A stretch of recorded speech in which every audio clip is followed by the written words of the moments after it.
All right. We open the show today with some clips from Project Veritas, a very important organization, independent investigative journalism. And one of our great friends of the show joins us now, Rich Valdes. You know him, he's been on Liquid Lunch from the beginning, but he's the former director, national director of special operations for Project Veritas. And you can also hear Rich Valdes right here in New York City on the strongest signal in town, 77 WABC Radio, 5 p.m. on Saturday nights on Rich Valdes Live. And you can check out his podcast, This is America. Rich, how important it is this stuff that Veritas is doing for people to understand going on behind the scenes? This is an organized terror organization. Without question, you're 100% right. But what makes it really interesting right now is that we've known this for a long time, those of us that keep our ear to the ground and are really astute politically, but most people aren't because they're busy living their everyday lives. But the timing is spectacular. People didn't even know what Antifa was 5 years ago when we were covering this stuff in Portland, and they've been tearing stuff up since back then. Now it's becoming a household name. People know what there's an anti-fascist organization. They cover their faces. So now that they know who these people are, you can expose them and you really have an effect where people can say, holy crap, this is real. Yeah. And so, Rich, what do we do about this? I mean, it sounds like you think the president was probably right when he declared Antifa a terrorist organization. But beyond that, beyond the simple declaration, now that we know this is the agenda here, and what can we do about this as a society, either individuals or public officials? So I think that you're right that previously there were things we had our hands tied. We didn't know what to do. How could we do anything? I think so. Like I said, with the timing, I think that's big. You know, in 2014, 2015, I had some people through Project Veritas out in Portland, and things were out of control. I mean, what we're seeing now has been happening in Portland since then, and nothing happened. The cops stood down. It was a really, really serious problem that nobody cared to listen to. National media ignored it. Why? It just didn't affect them in their pocketbook. It didn't affect them in their backyard. But now it is. So I think now the president can say, we should look at this as a terrorist organization Monday. And they were like, oh, hey, well, what are you talking about? That's crazy. I think, you know, you fast forward to this week and it's like, hey, you know what? Maybe he's got a point because we're seeing what's happening. You've got black people coming out saying, you know what? It's white people that are spray painting BLM and all these anti-police slurs out there. And there's video of it. People's eyes are opening up and they're saying, you know what? You don't have to be a political commentator to know what you see. And people are seeing the real deal of Antifa.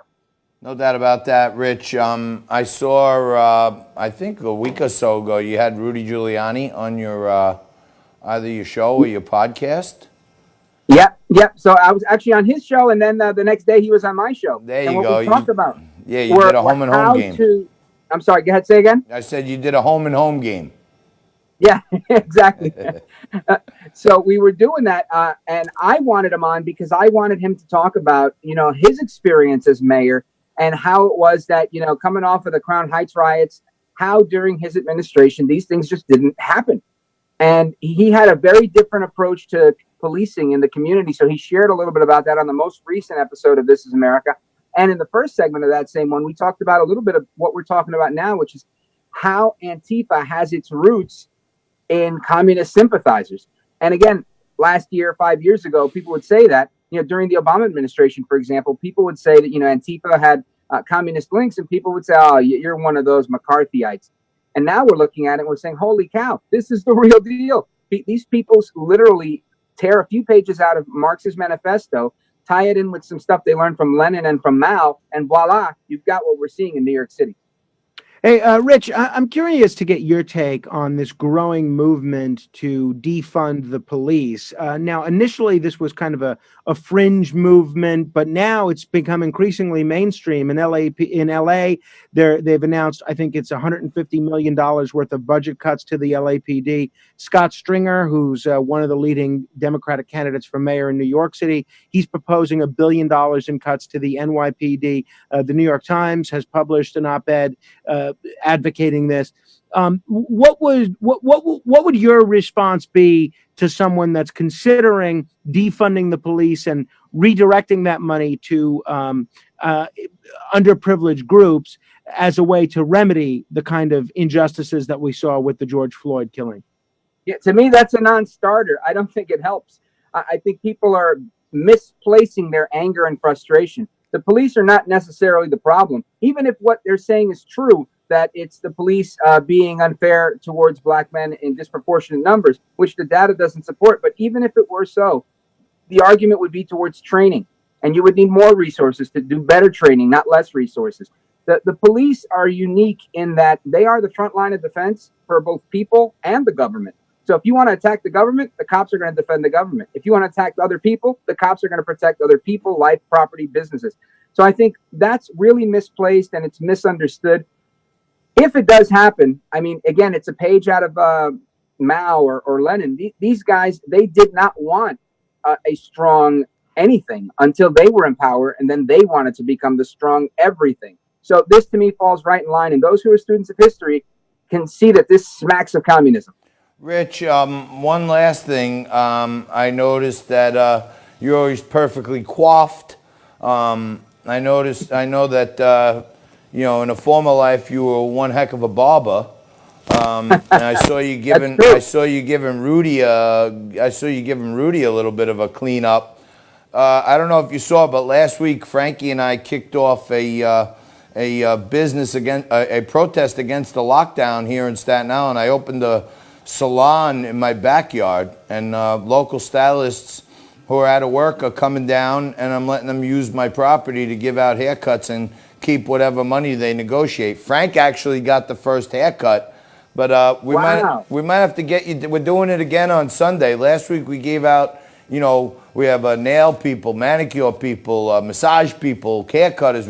We gave out about services to about 100 people, and we donated a big hunk of the money to St. Baldrick's Kids for Cancer Research Foundation. Maybe we got to get you. St. Baldrick's is a great organization. My brother and my brother's brother-in-law, Bob Ganun, have been very actively involved in that for a long time. So big shout out to St. Baldrick's. That's right. And Frankie's always been a big supporter and advocate. But maybe one of these days we got to get you out to Staten Island and do a couple of celebrity trims.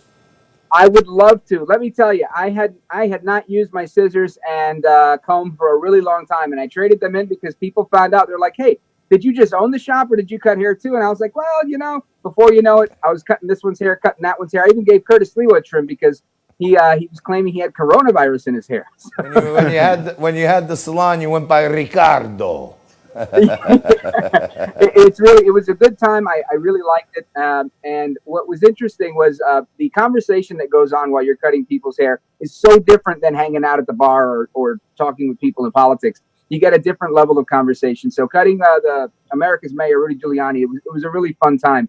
But yes, to answer your question, I would love to join you guys. And I found out about your activism on Staten Island after the fact in an article, and I actually heard it on the radio. And I said, oh, gosh, I can't believe they didn't call me because I would have loved, A, to promote it, and B, to have joined you. Yeah, kind of materialized quick. We motivated. We got some people there.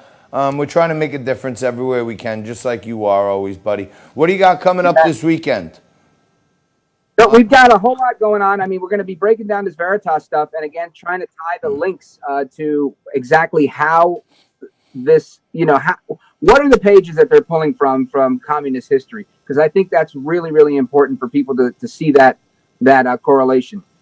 Plus, the president, and now I'm not talking about President Trump, but former President Barack Obama opened up his mouth yesterday and had a lot to say. So we're going to be breaking that down as well on the next episode of This Is America. Wow. So we have quite the dynamic duo here. We have Frank Morano from AM 970 and Joe Piscopo Show, and Morano in the morning on Sunday. We got Valdes from 77 WABC every day and Saturday at 5 p.m.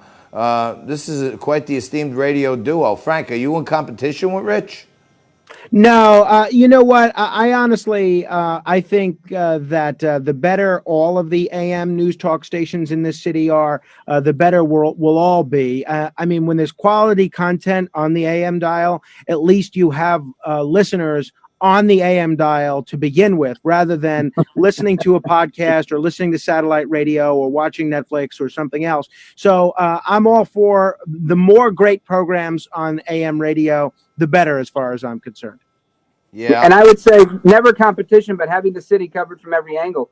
And I've actually learned a thing or three from listening to Frank Morano's broadcasting. He's quite the broadcaster. That's a sad situation. If He that's the case. sure is. Okay, and I'm last on that one because it's hard for me to learn anything. But I know this: very soon, John Katzmatidis may own every radio station on the AM dial in New York, and he very well may be mayor too because he's making another run at it. Rich, we gotta leave it there. Thanks so much, brother. Really appreciate it. You got it. Thanks for having me on, guys. Take care. Thanks, Rich. You got it. God bless. Frankie and I will be back right after this to WTF it for you.